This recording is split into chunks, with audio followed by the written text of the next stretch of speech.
হচ্ছেন আপনারা আল্লাহর মামলার কেসের আসামি। খুব গুরুত্বপূর্ণ বিষয়, এটা খেয়াল করে জীবন চালাবেন।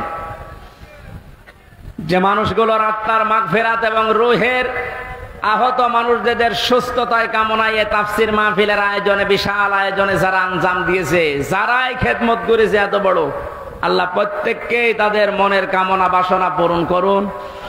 আমরা বারবার বলছি, আমরা কিন্তু এখনো পর্যন্ত বিজয় অর্জন করতে পারি নাই, আমরা শুধুমাত্র স্বাধীন হয়েছি কেবল। আমরা জুলুম মুক্ত হয়েছি, এখনো পুরোপুরি না, ষড়যন্ত্র তো থেমে নেই।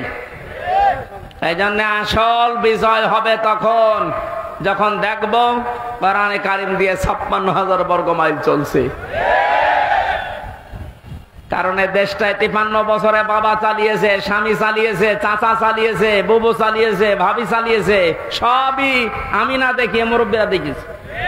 এক কথা বলে না কেন? শুধুমাত্র এখন দেখতে বাকি আছে এইটা দিয়ে চললে কেমন লাগে,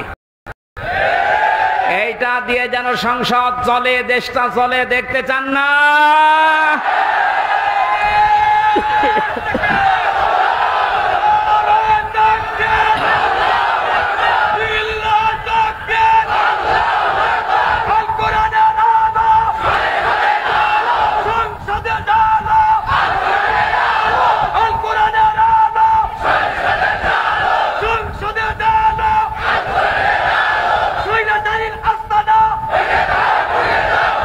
আলহামদুলিল্লাহ। অনেককে এখন এই নতুন একটা পায়তারা আজ 2 দিন থেকে শুনছি আরম্ভ করেছে যে ইসলাম যদি যায়, এরা ভুলভাল আপনাদেরকে বোঝাচ্ছে, যদি ইসলাম যায় মেয়েরা আপনারা কিন্তু আবার ঘরবন্দি হয়ে যাবেন। এই জুজুর ভয় দেখিয়ে লাভ নেই, মেয়েরা এখন বুঝতেছে। আপনি স্ট্যাটাস গুলো পড়েন ফেসবুকে, অধিকাংশ মেয়েরা এখন বলতে চাচ্ছে ইসলাম আসলে আমরা মায়ের কোলে থাকবো।